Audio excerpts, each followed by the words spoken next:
Hey guys, in this video I want to introduce you to a function that I haven't seen much before. It's the text format function in Power Query, and I will show you how you can apply it with a few examples so you know and learn and expand a little bit what you can do with Power Query. So the text format function is a little bit of a funny function. It has similarities to the text combine function, but then it also allows you to apply a certain culture to your data. So for example, if you're working with dates or with numbers, you might get a different separator or a different date format depending on the place you're at. Let me show you how that works. So let's say we have these two columns here. So we're looking at a column that says who, and this is different animals or a man. And then there is what they desire. Now let's say we want to use the text format function to create a sentence out of that. So we can start writing text format. And the first thing that text format wants you to do is give you a string that tells the function what kind of sentence you want to create. And within this string, you can actually indicate some variables, so you can reference the variables to put in the sentence. So it always starts with the quotations. And then, for example, we could write the. And now there's two ways in which you can reference variables. So we want to reference the who column here. And the first method I'm going to show you is going to reference a record. So we're going to write a hashtag, a record. And we're gonna write here exactly who we want to reference. So the subject. So we want to reference the subject. This is a field that we don't have yet. It will come later. So the subjects once, and now we want to reference the column that says what. So we can have a hashtag, an item, and we can call this column the desire. So what is it that the subject desires? And I'm going to end it with a dot. Okay, so this is the first part. We made a string that is going to be used for this function. Now we're going to move to the next argument. And as a next argument, we're going to give it a record. And in this record, we're going to reference the names that we just wrote. So you can open a square bracket. And the first thing we're going to write is subject. And the subject will equal the column name of the subject, which is who. Now we're going to write a comma to indicate we have more items in the record. And now we're going to write that we also have a desire, and the desire is in the what column. And now after this, we have to close the record that we had. So we close our square bracket and we close our regular parenthesis. And here we have the new text based on our record, and we press OK. Now what happened here is we right now have a column that combines these items. So we now have the gorilla wants to have a banana for the first line, but the next line picks up the butterfly wants to fly around. That's the first way how you can write it. And let me just paste this to the next line so it becomes really obvious what we did. And we move this right here. Okay. There is a second way in which you can write this.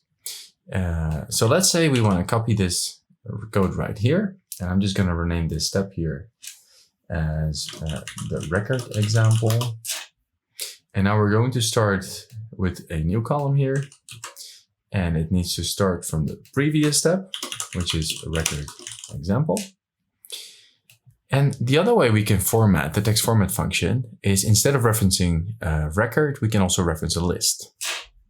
So we can replace this here. Still start with a hashtag, but then you write a curly bracket. And the first item in the list is this 0. And the second item in the list opens a curly bracket. That's the 1. It's an index position. And instead of writing this entire record here, our second argument will be a list, and that list will first have the argument for who. So we reference the column name, and as a second argument, we will have the what. And you close the list. And now with this, our new column will be called list, because we base our text on a list here. Now let's see what we get. We still have an error. I see that I missed a curly bracket here. Precisely. So from the looks of it, we have two formulas now. So the first one that we used was the record example, and it referenced the column names within a record. But the second way to do this is the list example that we just had. So this seems very similar to the text combine function. And if this is the only thing that you need to do, I would probably recommend to just stick to the text combine function or to use the ampersand to combine different texts. Now let's see what else we can do with this. So knowing we have this example, I'm just going to copy the code so we can use it later. On the next part, I have a part that shows like an amount that is due and a due date. So we could write some text here and show people how much needs to be paid still. Now this is the change type step. I just want to remove the spacing. And to make it easy, we will create a new step. And from this new step, we will now just copy paste our previous code. And the first step needs to reference the previous step here. And let's just base it on the record example that we had. So we want to have an amount, and we want to have a date here. So we would like you to pay a certain amount before a certain date. And then out here we write the amount comes from the amount due column. So that's the column that we had earlier. And the date comes for the due date column. Perfect. Now, nothing happened yet. So the only thing we now did was change the column name so it actually references this. So it says we would like you to pay $49.99 before the 24th of June, 2022. Perfect. And let's just add a euro amount here because it looks nice. Okay. Now, there's differences in cultures. So in the Netherlands, we might write things a little bit different, like the order of the dates. Like we over here use day, month, and year. And I believe in the US, you usually write month, day, year. So let's see if we can extract that here as well. And we can use the third argument for that. So after writing the part with the record, you can write a comma. And I'm going to go to the next line. And out here, I can write two quotations. And I could write NL and L.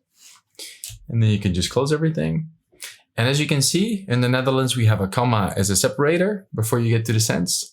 And the dates show as 24 as the day. The amount of months is 6. And then 2022. But what happens if we change this to, for example, English in the US? Now, as you can see, the numbers now change to have a dot as a separator. And all of a sudden, our date now starts with the months, then the amount of days, and then it shows the year that's there. So I'm not saying that I haven't found the best use case yet to use this function, but I think it's good to know a little bit on how it works. And if you're curious or you find something that's worth sharing on how you use this function, do let me know. I think that would be very valuable. Other than that, yeah, I hope you can keep learning these new functions and enjoy it as much as I do, because I'm always so surprised by the amount of work Microsoft puts in this. So I hope you enjoy it, and I'll see you in the next video.